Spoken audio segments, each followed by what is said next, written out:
Assalamu alaikum viewers, welcome back to Knowledge TV. This is me Fahim Ahmed, and in today's lecture I am going to talk about how to be fluent in speaking English.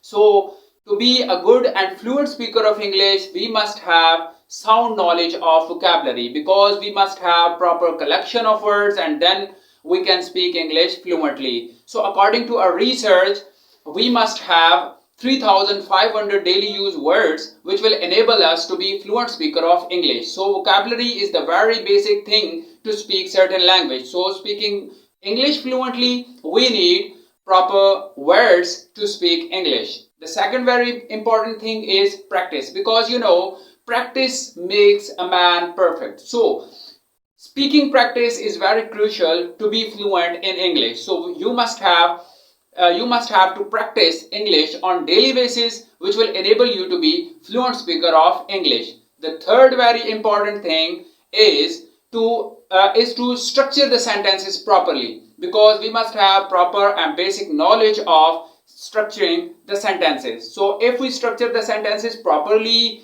like subject, verb, object, and in a proper structure, so that will enable us to be fluent and good speaker of English. The fourth very important thing is listen English, because listening English will give you knowledge as well as will make you a fluent speaker of English, because it will provoke you to speak certain language, and that will enable you to be fluent speaker of English. So to become a fluent speaker of English, you must have to do four basic things. And what are those four basic things? The first one is to increase your vocabulary. The second one is to practice. The third one is the proper structure of that sentences. And the fourth, a very important thing, is listening, because listening will enable you to speak English fluently.